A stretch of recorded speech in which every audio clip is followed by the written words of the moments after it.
lei mea o mau ai a Yesu. A fatasi maia. O te file muso se ngā lue. Ngā pulelo umatai. O te loto atu.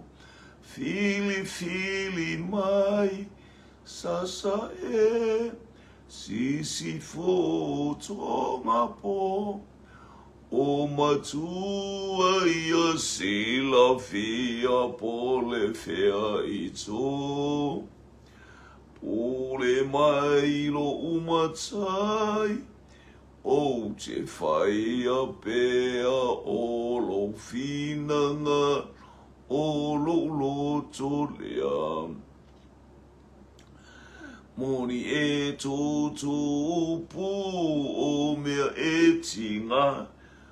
O le maua paulo. Whai mai e mawhai mea uma. Lava pe atu mai pea. O le mana o Yesu e moni lea. Sasa e sisi fo tonga po. O matua ia sila fia po ole fea. Po ole fea i tu pule mai. Lo umatai o te whaia pea. O lo fina ngalo o lo loto lea. Moni e tō pu o mea e tinga. O le mau a paulo. Whai mai e mawhai mea uma. Lava pe atu mai pea.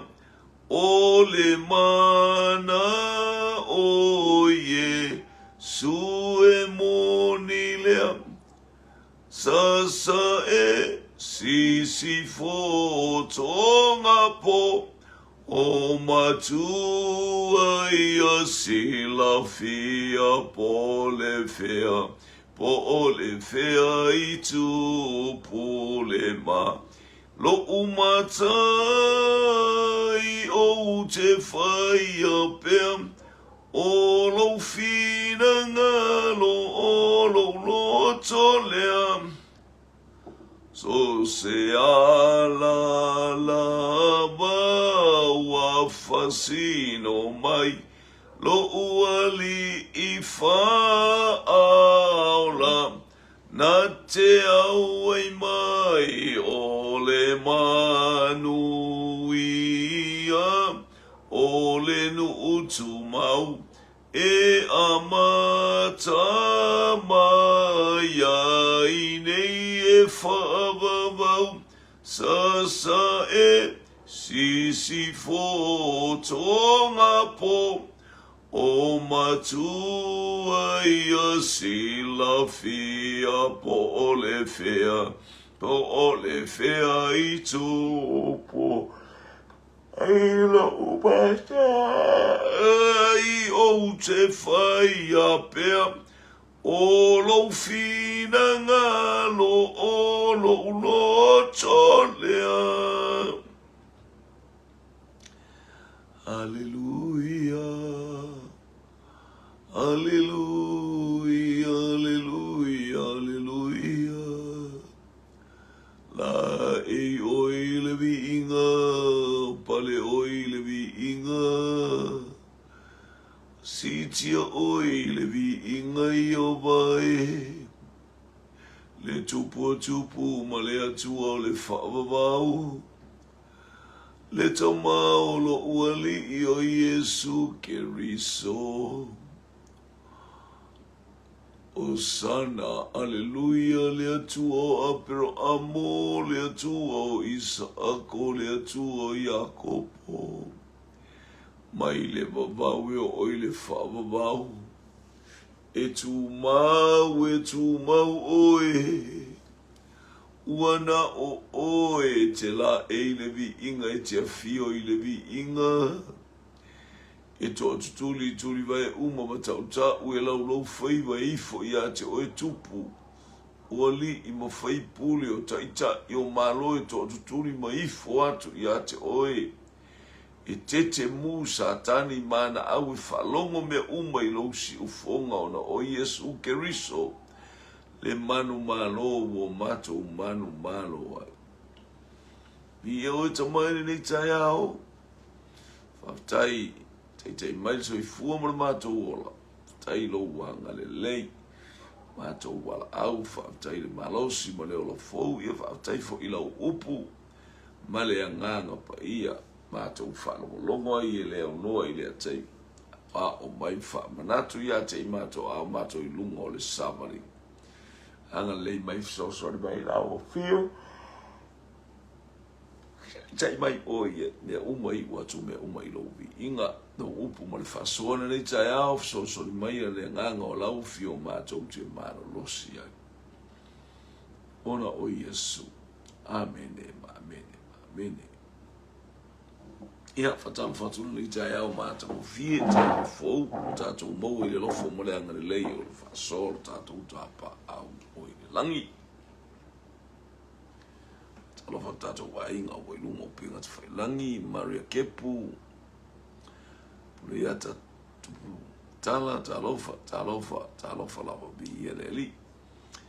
Whaftai ni vaeng mara tai au, whatalofa atu i pinga te whai langi, so staffa, ia whai na moua ele tato poro kalame, ia whamuia le atua i ate o ni tai au. Tato wanga i atu le upua le atua nei te au mo mali tato tuso i tau tusi e peru tau pusifuru fa awa wina o le tato upua kalame le u fai upu e se furu mo le iwa ia e anga i atua le tato fai tau o le nei le au soe o tato sa loto u atu i le mesili ona pa ia ona o le toto i Yesu. Hallelujah. Ia o le ana le sili ona pa ia o le ana le ulu fale ia i po le potu le ulu fale ia ina o le usi taulanga. E whatasi le tausanga o tātou saoloto. A lela u whai mai ua tātou saoloto. A sa ana le tasi le tangata ulu fale ia i le potu lea i ona po le ulua i fale lalolangi. Lea sa tonu ia mose a fale fita whaina a po le fale ia na sa fatonu ia mose le mesi sili ona pa ia tu oil atola awole tu ole ana na ta ole ana sili ona pa ia. Hallelujah.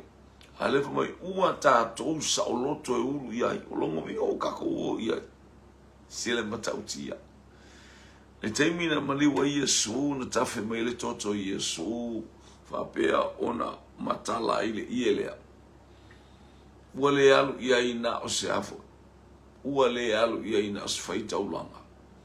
Ale ua e whalongo. Ua tātou sa o loto e u whale le mesiri ona pa ia. Ona o le toto i Yesu Keriso. Ele o toi alu i tangata stotas. A o tangata uma o e tausini o.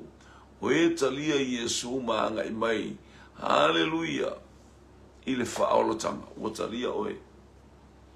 Saua o e avelo umana. Wa e ulu fale, ua whainta to ulu fale, ona ua whaasina sina ina oe ua tāro loto i le toto le tamai mamoe. O le ale te miti ulu fale atu wai i le langi, ma u mana onga me olo whaatali ma i le pulu banga le whianga i uawa noa le whaitotoa. Whaitoa le whai mai le tusi e whaalinga, mta upu e tolu, whai upu e valu, ata tala e stasi whaitoa lea. E le isi sina te toi e tāpuni alo ainga, Olo utaimi, olo tātou utaimi, aisea ua matala le whaitotoa. Ua e saua ia e te aru e momoli lo loto whato ese. E momoli lo loto whaftai. Momoli le leo whama o loto whama ngalo i luma o le atu. Lo loto vivi ima lo loto whane ne e ileli. Ua ama noa oe, e te alu lava oe.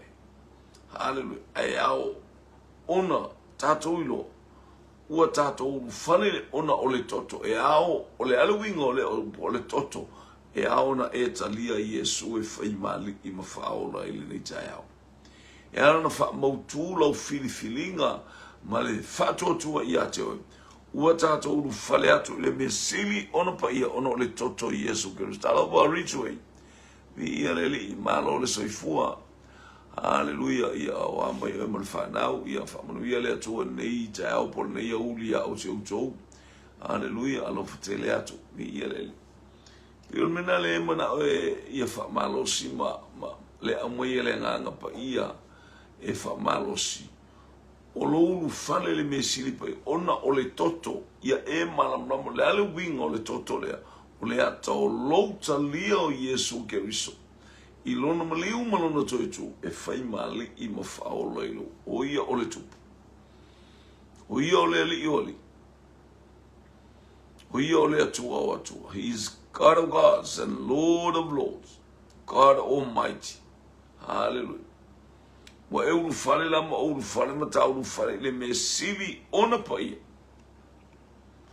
Ona o le toto le tamai maa moe le pona o Iesu Keriso. I ia le li. Ma whangana le o taloa tua le whailo me le nganga pa ia.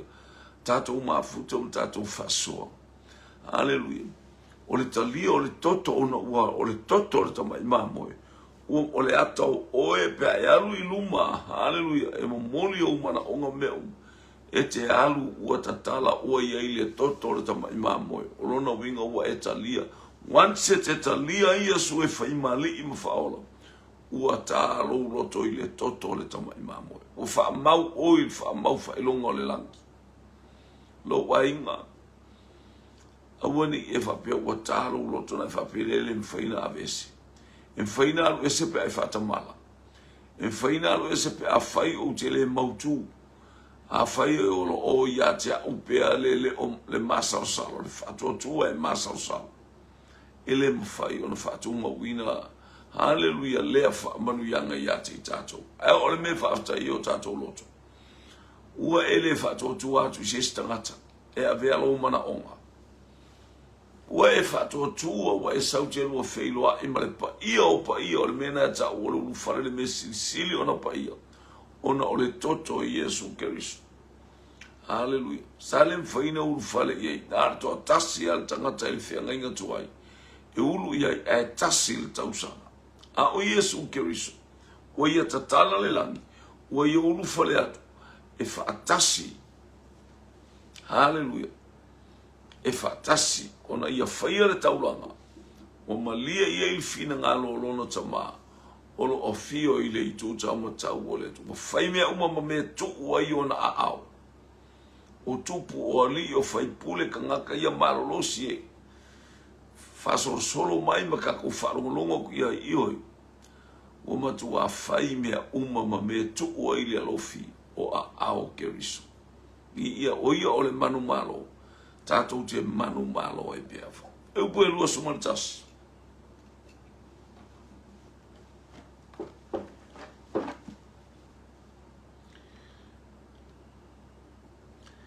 A wha upu e lua sfulu, i le ala fou e ola ai. O whapa ia ina e ia mo i tātou. I le ia pui o lona lavatino lea. Ia, o wha ipuna e lua sfulu. I le ala fou e ola ai, ele o le ala le sau ia ile au whaila unga o le whianga tuai. A o le ala fou, o le ia pui o lona lavatino, o le ia le na masai, sana ma na tatala whapea e ulu whale e leo staulanga. Aia, ai watu ua tatala o le ata o le tino o Keriso. Whailua ia te i tātou o mea uma ile ulua i whale whita whae sa whaia le langi. O whaatusa na o mea oile langi. O whaatusa na o mea oile langi o mea ua sauni o le Keriso. O le whaatusa na o Keriso o mea oile langi. Ua ulu whale o ia o le ala fōu e olai. Sa le ola se sile. Ile mea la sa whae le ulua i whale. Aia, ele i olai sisi. Hallelujah. Praise God. A o I ua tātou maua o le ala fou e o lai. O le ia pui pui ua papaeina o le ata o le tino o Keriso ua tatala ina. Se iewa ai o le alofa tu noa le nei o le atua. Moso se tasi e whatotua i ate. Saumalau whatotua le nei tai au. Saumalau fia le nei tai au. Te ulu fale i le ala fou. Ele o le ala o le whiangainga tuai. Sa ui ai tangata. Ia a o mea mais tangata e whai e la tau taulanga. A o nā taulanga ele e mahangalo i se angasala. E peita i le ala fou. Ua momoli mai e Keriso e wha mahangalo ai angasala. E ala i lona maliu i lunga o le satau.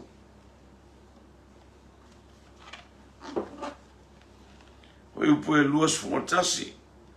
Mona wa iate i tātou le whaitaulanga siri e pule i le fale o le atua. Lua fululua. Ina tātou whaalata la tātou ia. Ma le loto wha maoni i le whatu atua. Ua mauti no alava. O sausawina o tātou loto. Nai le manatu ifo ua leanga. O tā ele ina fōi o tātou tino i le vai manino. Praise God. Ia leli. Ina ia tātou whaalata lata atu. Ma le wha maoni, ma le wha tōtua, ma le mauti no alava. O sausawina o tātou tangata i le toto le tamai mamoe. Whalata lata iai. Ma le talitonu. Ma le mauti noa. O sausawina o tātou loto i le toto le tamai mamoe. Hallelujah. Se le wha maoni o le atu. O e te alu masarusalo. O e te whaia se mea masarusalo. Ulu fale le mesi silio na pa ia. O le tino o male. O le tino o Keriso ua tatala. O le atale o le langi ua tatala ai ulu fale Keriso. Tātou ulu atu. Mau tātou talia lo tātou ali i mo tātou whaolo. I le ala maualalo o tātou loto wha maualalo. Ina ia wha manu yanga le atua e le au noa i lunga ia te i tātou. Praise God. I ia le li.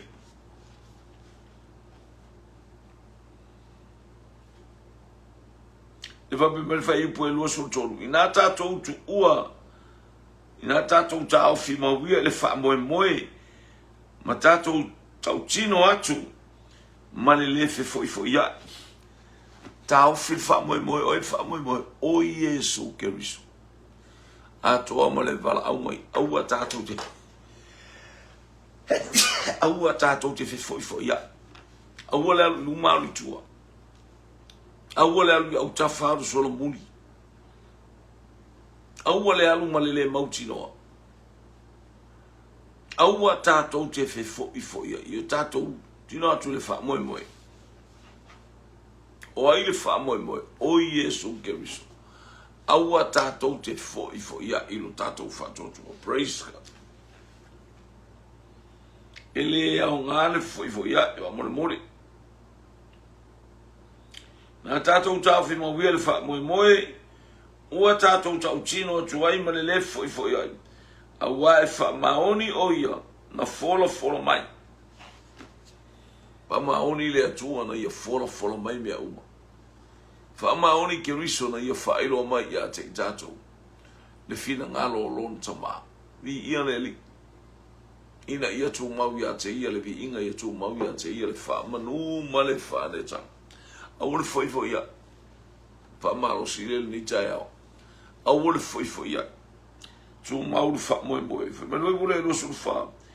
Ia tātou mana tu natu fo ile tasi. Ina ia fa. Tau fa atupu ai le arofa.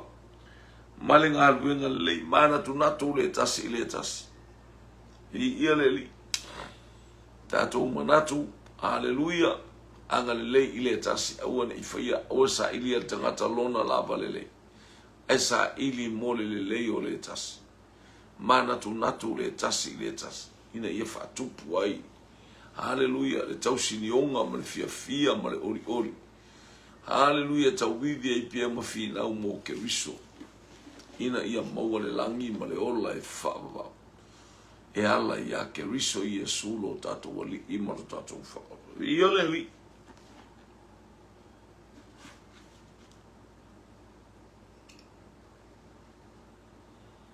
Oi upo ilo su lima. Awole lafua ina le whaapoto o i tātou. Hallelujah, le whaapoto ina o i tātou. Pei o le masani o isi. A ia fe wha mawhanawhanai ia atili ai foi ona whaapea ina ua utou i loa o le aso o lo taura lata mai. Umo mia le tātou mawhutafuta o whaatasi. Ia pei fo nei mawhutanga.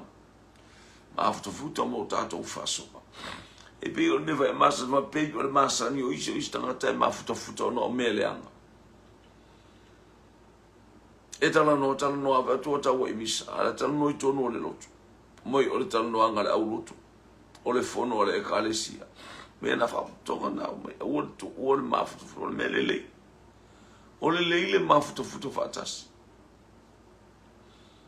Ala e mai e pei o le masani o isi. Ona la ua matua mauti noa. E le tusitala o le tele o le au whapoto whapea. E whai e tala le anga.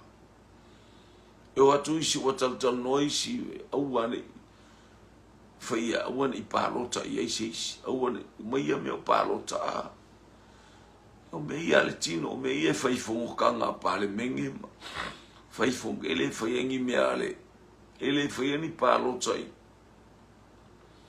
I me ale atu ale o to so mai le me fai isu e poi e palota ai po me na ale tino palota Lei ma se me ale anga e fa pena no fa. Ele vai já to wa pe palo to mai poi la fa ma tai cha yo la uso. Wa Yesu va ia to tinga ala mana manu fa le tonu tele le mau fa le tonu ya pe telu so vale malo vale. Io fina vale. Na sila fia Yesu le aso ili wa pe telu pe afio I fole ngang po yo tanga ta fa mau. O te cha iole o ngāngue. Ele fa pena whaingo mea la ingo le atua fa pe palota whaatasi na fi. Fa pe se whail palota po ile la saule e whaima o staulanga sili. Ia wa tā pena ile atua. Tā pena ile atua le o staulanga sili esa. Ia no mai ale a fai o tele o me ta tu ai fai palota I mana I fo ilo fai fo ma so ni ya te o ya baba ya tu nei me o palota I mo me e karisia pe asu es fai fiau pe asu ese ai me la te o to palota I fo ina me ia leli pa pe tau su me sto fai fiau na ya o to ya ta to le to no la nganu Se me la me na e tau foi ina ia ave ele tau para tau to fisa o ma tai tanga tale alu fai fia ufia alu fai fia ufia un tato le tupule le nganga o le tu ai fai tato ti to fia il tato malos aleluia a fai fai atu ile ka so ai se fia fai fia oi le no le ele tati a pela lo no vinga ele io pe fai atu le karesia oi se o to fia e tau no fai fia io wala ngala tu la tanga mai le si e karesia mo le sinu pe te la tua o fai fia le ka ma fo ke fai fia o e masa nga ka ia ele o mana ia lo wola ile la fuma mo I te mi umo le olanga na o lo mai fo e lo le ia o e ma mo o tanga tale le o tanga tu spa ia na e lo a we o ma mo a lo wala tu ele lo o se ma mo oka na lo vingo le me o to fia to ya ko ke le lo o e ma mo mana ia fo ina to tu ala o shia ia te o hallelujah te lo ta vita Felo wa ia ta vita I Moilo uma Israel o la to tupula aya no la to fefe ia so lo man falta ngata na le fa ina la to praise God Awaru le talama wa lava nga yo inga tavita ilo ya sole he's the king, the real one. O le tupu sa o ale ma le tupu se kueli pa lengi al tupu le. Wa el fasinga e tavita ole. O ina amatana ilo ya Israelu le tupu le. E no fo le tupu mo na tali ai fasika vikare. Le anga leanga. Ia koriata. O le ata o le anga leanga. E mo mia stangata o yele fa unga le anga pa yanga ki kalepe o satani le anga I mai o sakangi so semia ai te tu ile manu malo le tu ala le fa unga le anga pa yo o te tale pe ila no e ke fa angia sakangi ai asa ula satani aka le vai mai e amata ile tu e amata il tupu pala ai nai vai sa ai uma au tau Israel so se vai no Israel. Oh, he's the one. He is the future king of Israel. Au tilo i tanga tau anga me fai ke lo kilo akanga kaya ke oi me fai lo le ya o el fai fi au lo kule di kausu e foska ko fai fi au le I vai fa pena tala tangata langa la aisa la e mai le o langa kanga kai I lungo fa poto ale me fa poto le tato se no fa poto e pe le wingo I se fa poco ale fa le kala ya mai e pe o nei vai tau tele na me o fai e karesia I le yeni e o le wali e tau su e fo ya ni la to palo te ya palo tato ni si ala to vai ai lengi e se le ma mo le kai me ala kulo le so ma fai laf ma mo Aleluia, la glosonga. I ale tu. Praise God. Ina ia il fa mulianga le tu ia e tau tala tu ala e o fela bala e ke alunga ia e lo le ia o e ole. Ono la tau tai tai le. E fo I tangata e fa pulu sala lau mai. Aia, manu.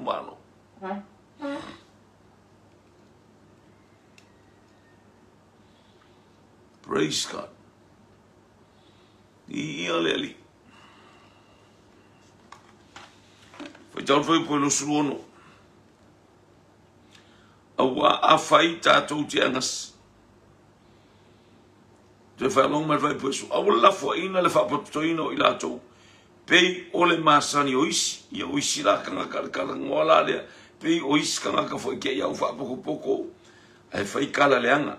A ia fa mafana ia tire I foi ona fa pea ona ia iloa o le asolo tau la tamai mele ka o fa mafana a fa poko e fa mafana a fa poto e fa malos encourage a share o poleto a fa sa poto a lo fa poto e fa initala no anga po ai tu inga mea I ia leli. Ai sel mana I o lo fa poto ma lo mauti noa. Ma lo I loa lele. Hallelujah, praise God.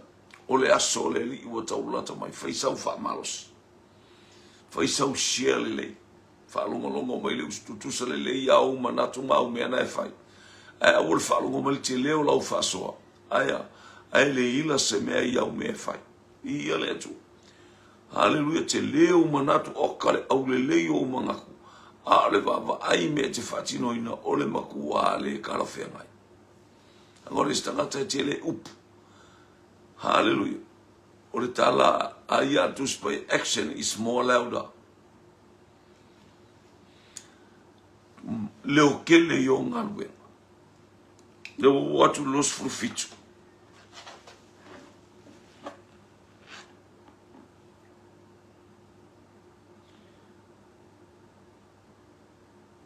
O ele umarka ko me lo suruono wa afai tatou te anga sala mane loto iai pe a uma ona talia o le malama o le upu moni ua le to e lavas taulanga mo ang sala I o le tanoa mai avai ka koe o ese maleli e talia le li e to alu ese e koe ese kaulanga e staulanga na masani sani ale uma kule loko alu kule loko fake ia kanga ka fia ba me wela pa o ka kaleanga tangata fero wa isolo tangata ele uma utulo na filfilinga tala Yesu ya Petero ali ua oi na fa malo sile yous na fero isolo na tere ili ua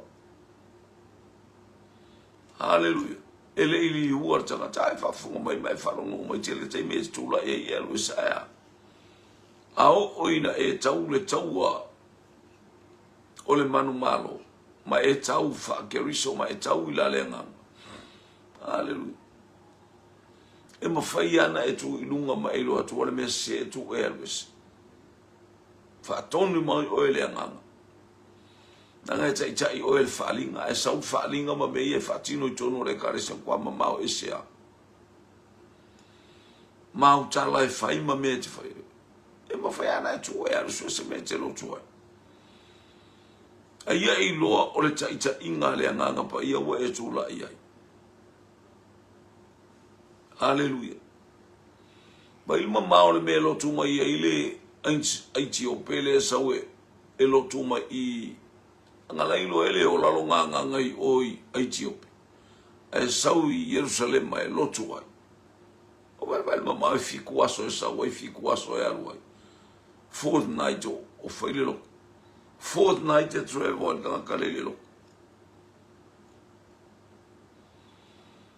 Bua vai aso e afo.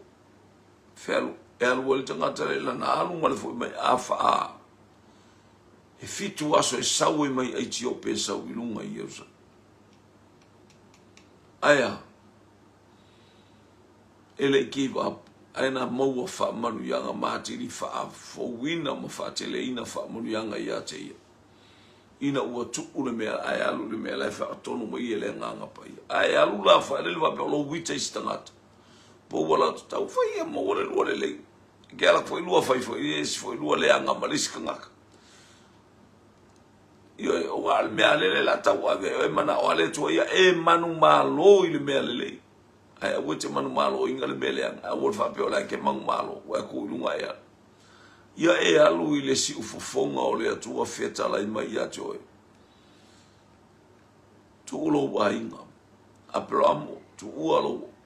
A inga matangata o lonu. Ai alu le mea uti fasino ia joe. Wai lai. Kulo ilunga apela moa. Tu ulo ilunga apela moa. Alu a koe le pa le ngil mele la koe apela. O lona le ilo, o le winga la upule pale ni, ele mala lama pero amo I tangata, aya, ma le mele la kuai. E aise la ele moia, ele iso, wai la kua, pero amo fanga ma moe, ma fai ang kaulanga I ole, piko ngu kai kas. Au whaatanga ele atua, e o ilo to tangata umalanga ma kua le lei maolo le lei ia apero amo. Fai me le lei ia apero amo, langa ia la kua apero amo, le tangata o le vaa. Tangata fai mea le lei, tangata whaatupu, fia ngalue le tangata.